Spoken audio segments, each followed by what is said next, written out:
again, when we hear AI and a lot of organizations saying like, oh, we have AI built into our system now, like a lot of people have assumptions like, oh, that means you're running off of ChatGPT or, Google Gemini. And, I should be worried that you're going to recommend our employees add rocks to their pizza or something like that to help with digestion, right?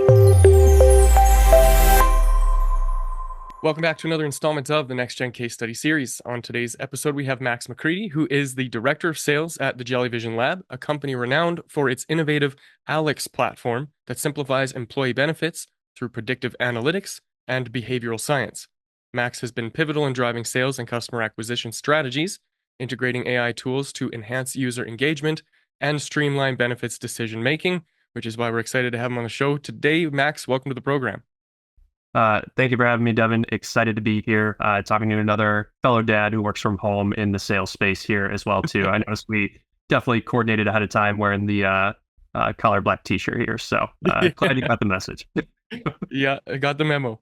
This is going to be a great conversation. I love the stuff that you guys are doing at Jellyvision. So to kind of kick things off here, Max, let's start with kind of a brief history of who you are, where you came from, and how you landed as the Director of Sales at Jellyvision. Definitely. So I'm Max MacCready, Director of Sales over here at Jellyvision. Been here a little over 8 years. And funny enough, going even back further, I had no intention of getting into sales. I watched my father, who was previously in the military, 101st Airborne Division, got out in 99, transitioned into sales and watched him make good money, but selling giant mail sorters that shoved paper in an envelope. So that was my very narrow view of what sales was. You got to go talk about something that is super boring. And, why would you ever want to get behind it? Fast forward to college. Funny enough, Jellyvision came to a career day for local organizations within the Chicagoland area and made me realize, wow, okay, so maybe sales can be more than just selling something that you don't believe in. Maybe it's something that, you can truly get behind and feel like can make a difference. So that's for me what led my path to go towards Jellyvision. Really fell in love with the product and how it was changing people's lives truly by just helping people better understand the benefits that their employer offers them. So started off as an intern for the business development team, worked my way to a full-time position, and really from there continued to find myself in the right place at the right time with the right opportunity to continue my trajectory from business development to a pseudo channel sales role onto direct channel sales. Pitched a team lead role in order to dip my toes into the leadership space, and then formally transitioned into leadership close around 3+ years ago at this point, primarily leading our account executive and business development teams. Very concise. Also super relatable. I too had a father who was in sales, serial entrepreneur, and very early on I realized that I didn't want to do the whole tricking people into buying things thing. It just felt icky. Exactly. Yeah. I wasn't on board. And then fast forward to that point where you become an entrepreneur or you get put into a position where you have some natural talent or natural skill to help teach and influence people to make decisions. And all of a sudden you find yourself in sales and surprisingly good at it, even though it was not something that I'm sure you intentionally pursued.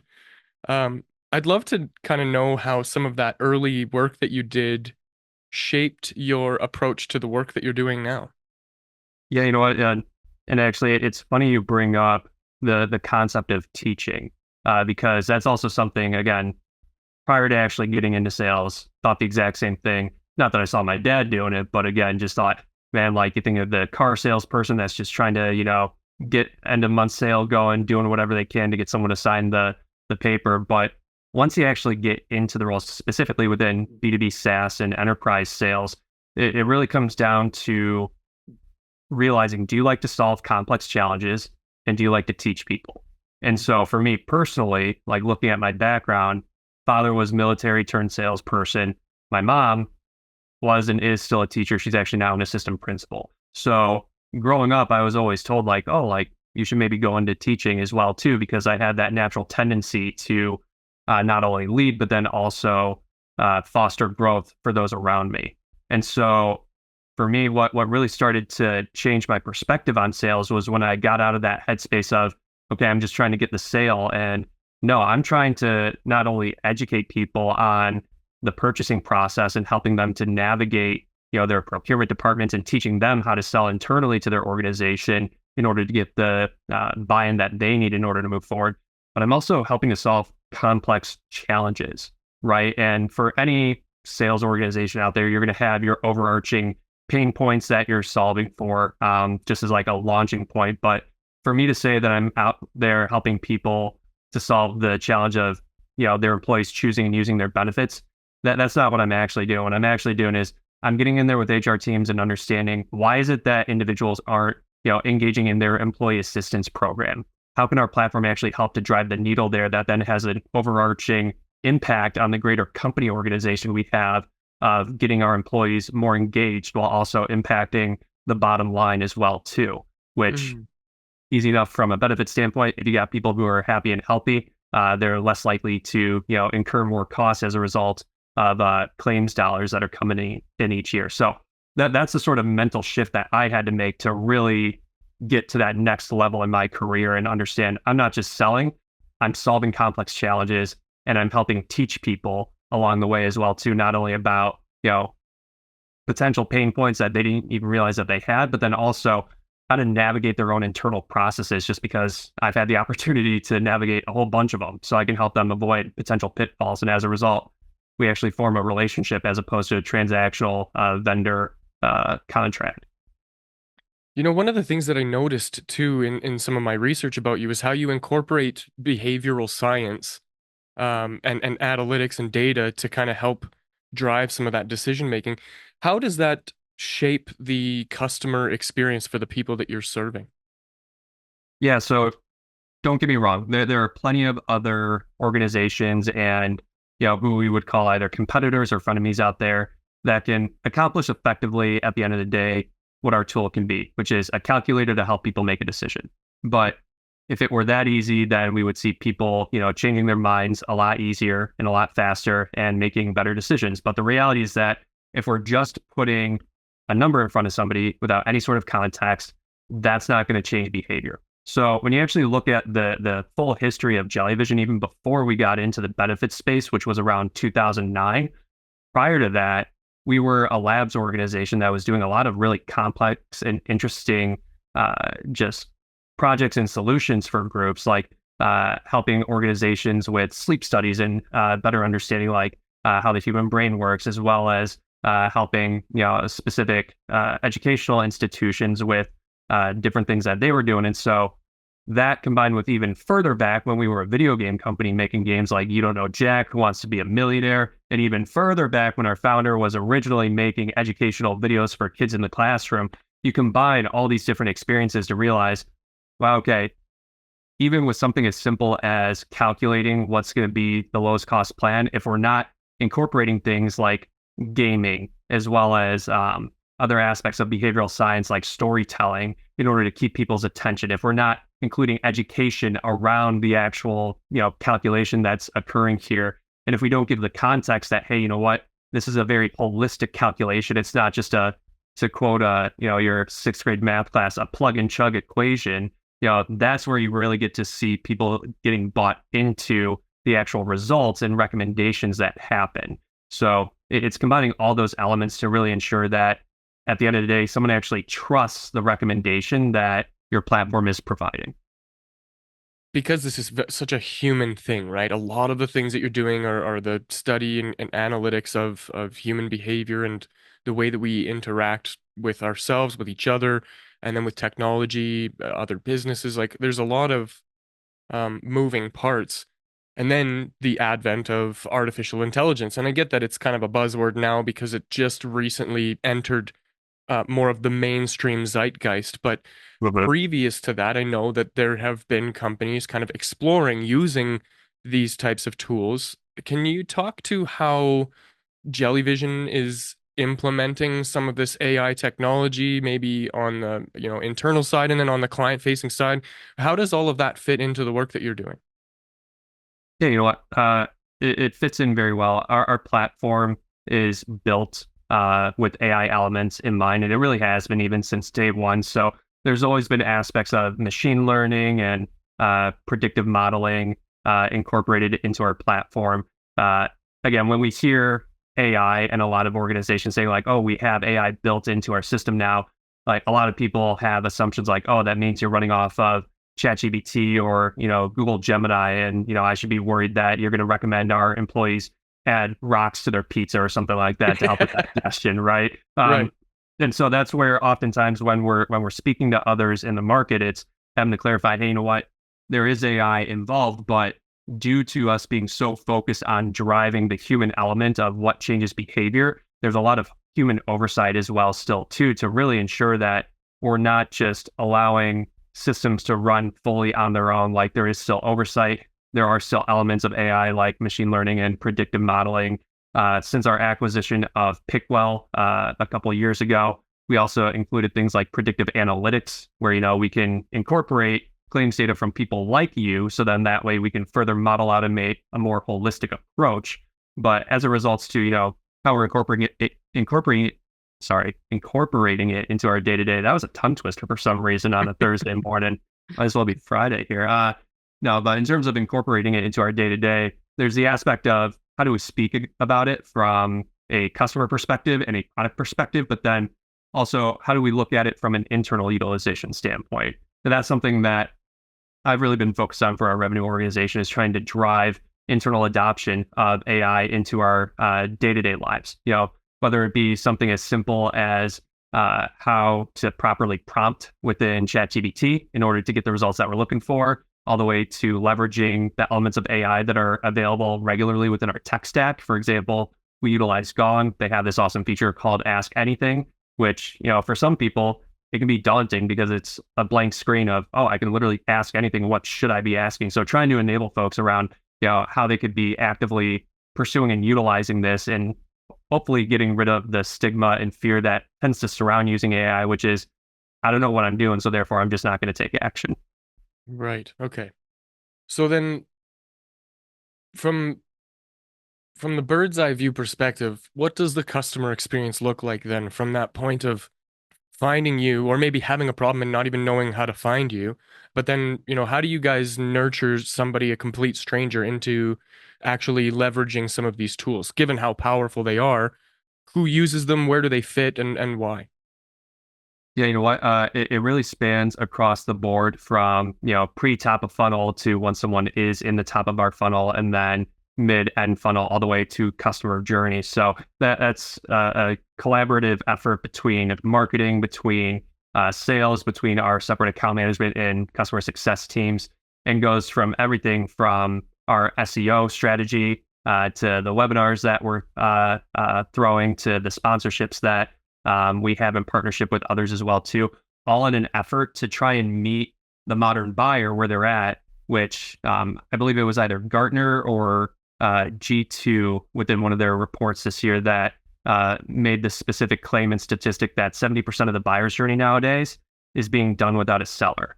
So how do we focus our not only efforts, but also tools available to us to meet the modern buyer where they're at, so that way once they're at the 69th percentile finish line to where they want to start engaging a seller, they're either coming straight to our website or we're the first person that they think of. So that can, for example, take on the look of something as simple as having our chat bot have the feature on our website to automatically schedule calendar time on one of our salesperson's calendars, as opposed to having to go through the routing process of, okay, well, I'm reaching out and then it takes a couple of days for them to get back to me. And then I'm talking to, a representative that's trying to coordinate calendars. It's like, bring in automation where it makes sense, keep humans where it makes sense, but augment what they're doing with AI, with technology, so that way they can be that much more efficient and be focused more on becoming the trusted advisor that sellers are oftentimes nowadays, especially in B2B SaaS, seeking to become, because that's really going to be the only differentiator here over the next couple of years, once everybody starts really taking on automation and technology to just really streamline their days, is how do you quickly build rapport and trust, so that way you again are that first company, individual entity that the modern buyer is actually coming to, and realistically going to trust what they're hearing from you as well too. Yeah, that first 70% is definitely really tricky. I know that there's um a lot of challenges along the way. that a buyer has to face when they're making these decisions, things that maybe you are aware of, things that maybe you're not aware of. Can you talk to maybe some of the challenges and bottlenecks or friction maybe that have existed inside of that process that that you guys have worked to overcome?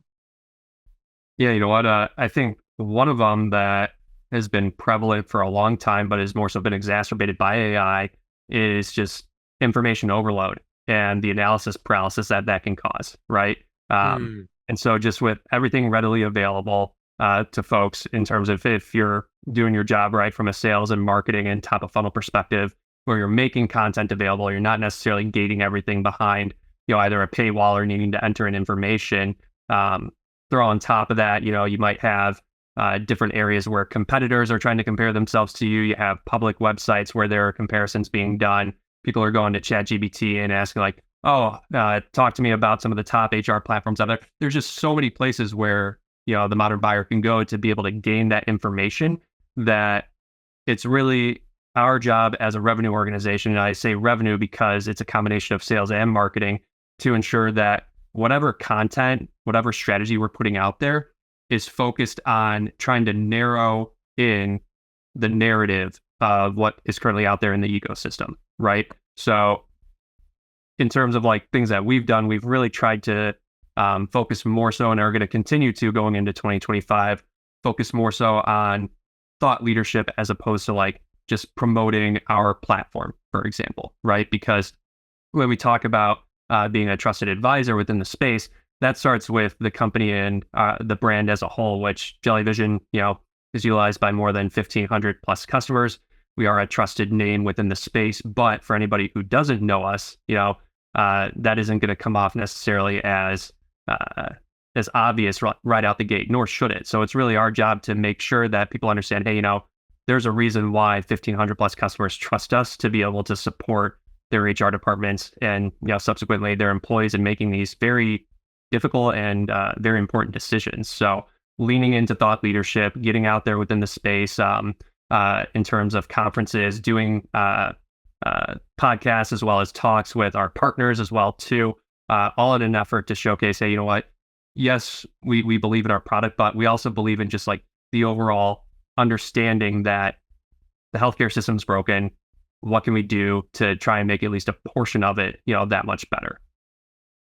Yeah, that first half of just educating and then being present where that person is looking for the information that they need, that's a challenge a lot of businesses face, especially when it comes to essentially becoming another media company. Like that's the that's the Yeah, landscape right now, right?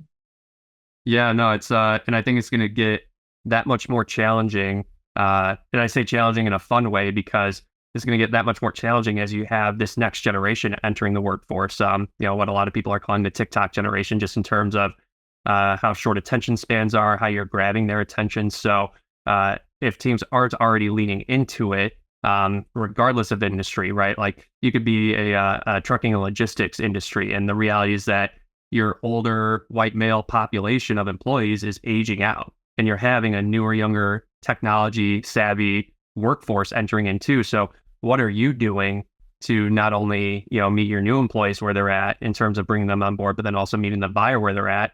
And that's going to take on the forms of things of getting your brand out there on TikTok where you otherwise previously wouldn't thought it actually mattered. Working potentially with influencers within the YouTube platform, for example, as well too, just to make sure that again you're meeting the modern buyer where they're at. So it's going to take adoption of all these different avenues that sales and marketing and revenue teams may not have necessarily thought of before because they didn't think it was necessarily relevant. But in reality, it's going to become that much more relevant very quickly with this next generation entering the workforce. You know what's funny is I remember growing up, and I'm like elder millennial. So just to kind Yep, of right give there with you. context to this, yeah, I watched my parents and all the adults, all the old people around me telling me like, oh, you don't want to work hard, you don't want to do this back-breaking labor, figure out a way to do this job better or smarter or easier or whatever, right? This and it's funny Yeah, because as I aged into the workforce and I brought that mentality with me, like, hey, there's smarter ways to do this.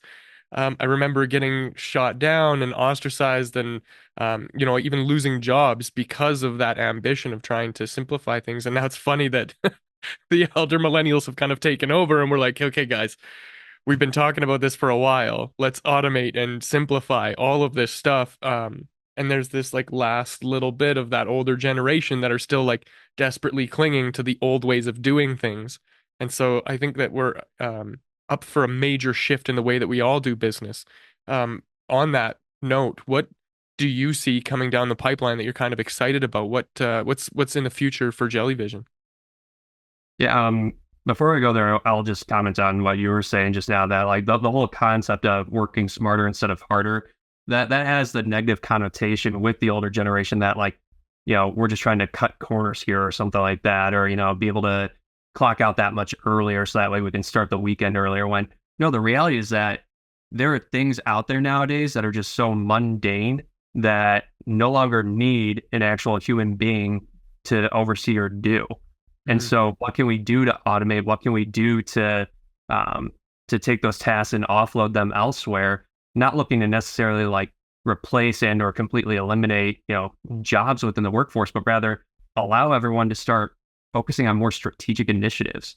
Like I could sit here and, analyze line by line in Excel workbook in order to determine trends, or I could just utilize the pivot table functionality, right? Like that's a pure example that I'm sure a lot of the older generation can relate to, is like, yeah, I remember when I had to used to do that, and then the pivot table came about and it's amazing, right?